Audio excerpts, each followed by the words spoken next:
The book of Genesis, chapter 1. In the beginning God created the heaven and the earth. And the earth was without form and void, and darkness was upon the face of the deep. And the Spirit of God moved upon the face of the waters. And God said, "Let there be light." And there was light. And God saw the light that it was good. And God divided the light from the darkness. And God called the light day, and the darkness he called night. And the evening and the morning were the first day. And God said, "Let there be a firmament in the midst of the waters, and let it divide the waters from the waters." And God made the firmament, and divided the waters which were under the firmament from the waters which were above the firmament. And it was so. And God called the firmament heaven.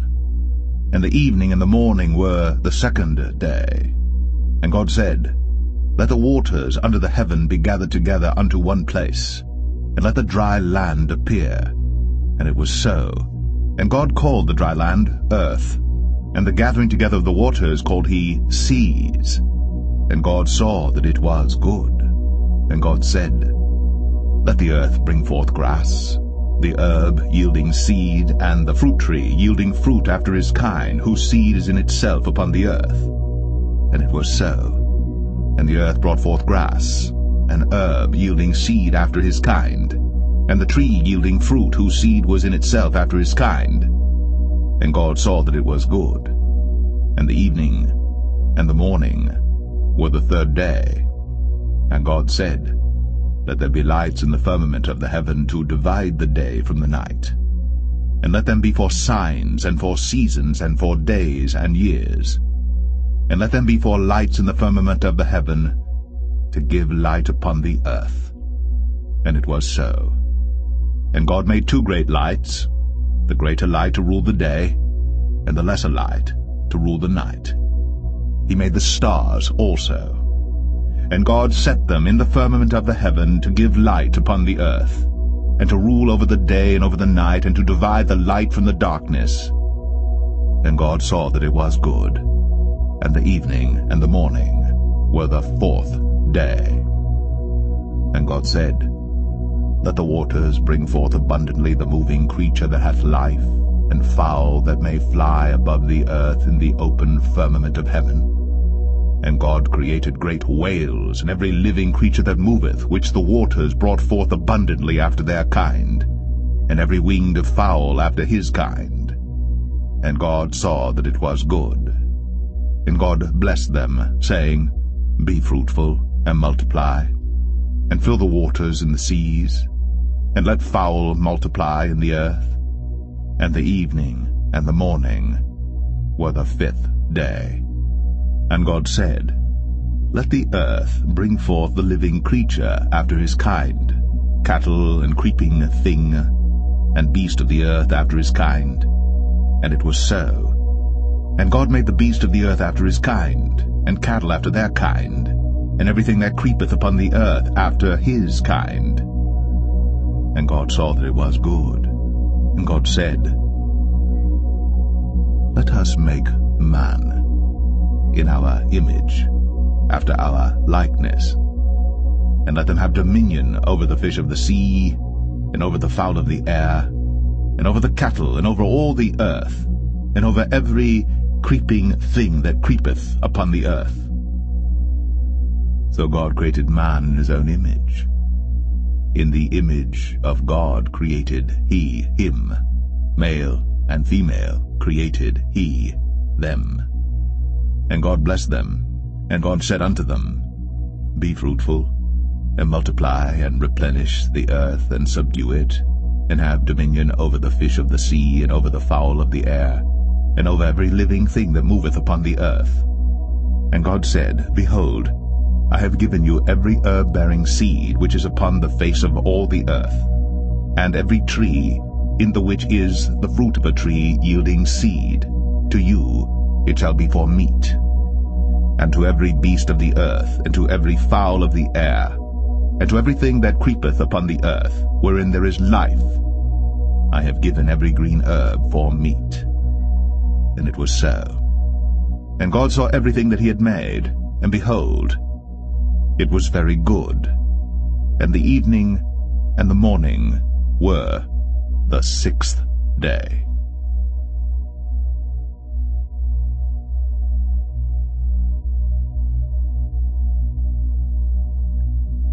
Genesis 2.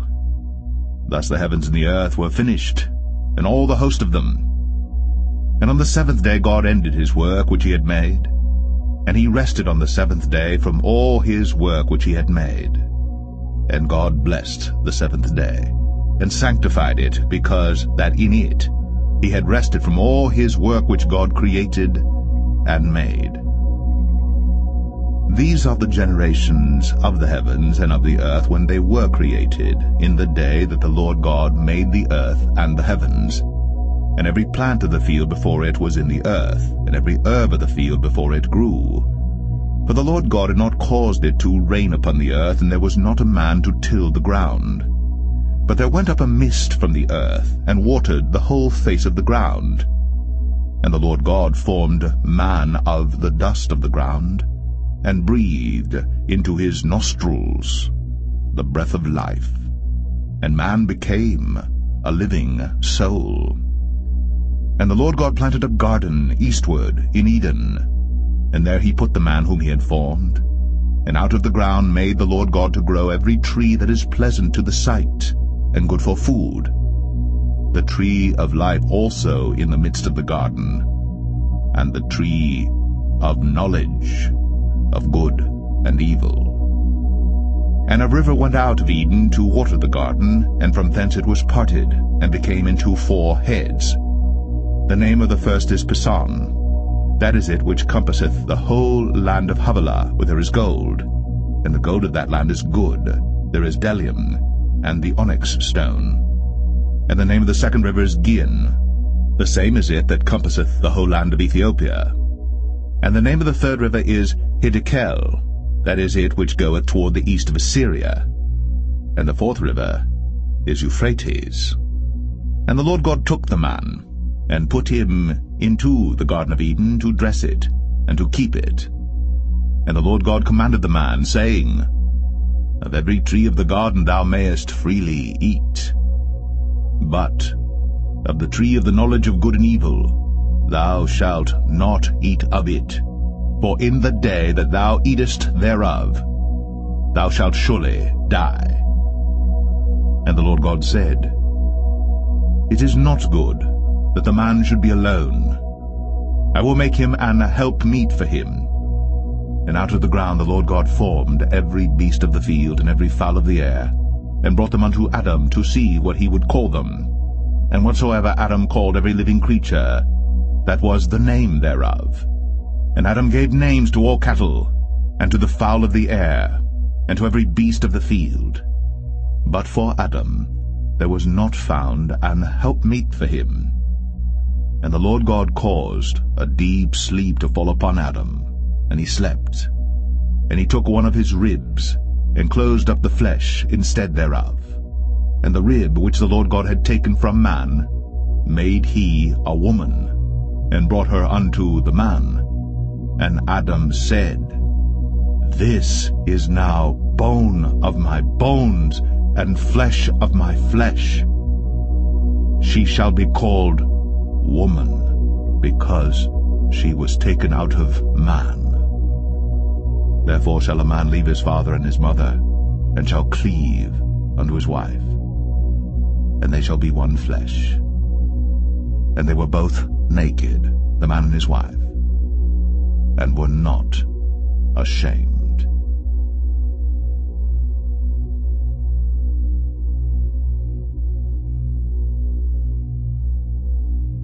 Genesis 3.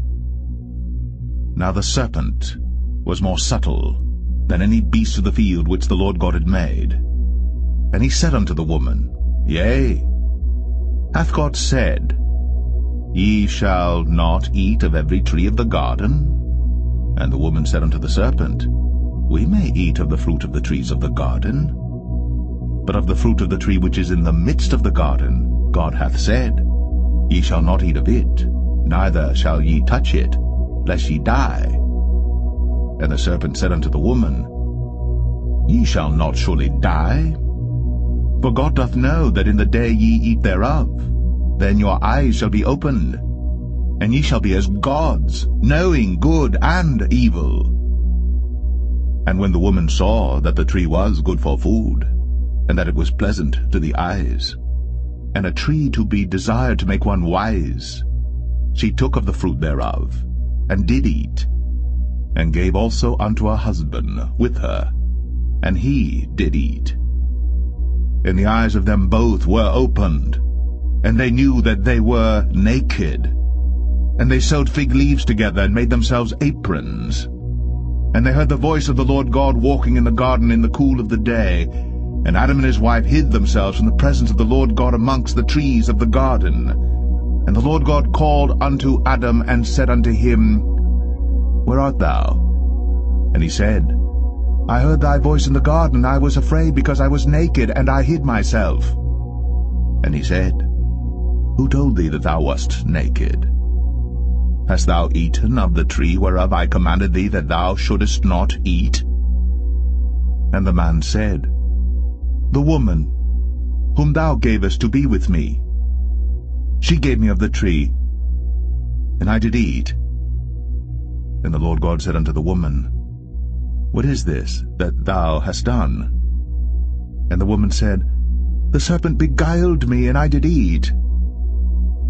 And the Lord God said unto the serpent, Because thou hast done this, thou art cursed above all cattle, and above every beast of the field. Upon thy belly shalt thou go, and dust shalt thou eat all the days of thy life. And I will put enmity between thee and the woman, and between thy seed and her seed. It shall bruise thy head, and thou shalt bruise his heel. Unto the woman he said, I will greatly multiply thy sorrow, and thy conception. In sorrow thou shalt bring forth children, and thy desire shall be to thy husband, and he shall rule over thee. And unto Adam he said, Because thou hast hearkened unto the voice of thy wife, and hast eaten of the tree of which I commanded thee, saying, Thou shalt not eat of it, cursed is the ground for thy sake. In sorrow shalt thou eat of it all the days of thy life. Thorns also, and thistles shall it bring forth to thee, and thou shalt eat the herb of the field. In the sweat of thy face shalt thou eat bread, till thou return unto the ground. For out of it wast thou taken, for dust thou art, and unto dust shalt thou return. And Adam called his wife's name Eve, because she was the mother of all living.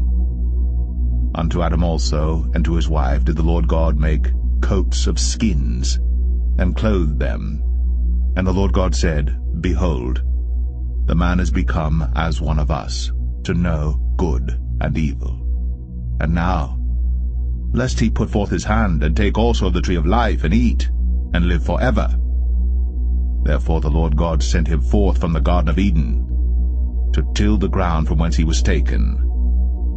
So he drove out the man, and he placed at the east of the Garden of Eden cherubims, and a flaming sword which turned every way, to keep the way of the tree of life.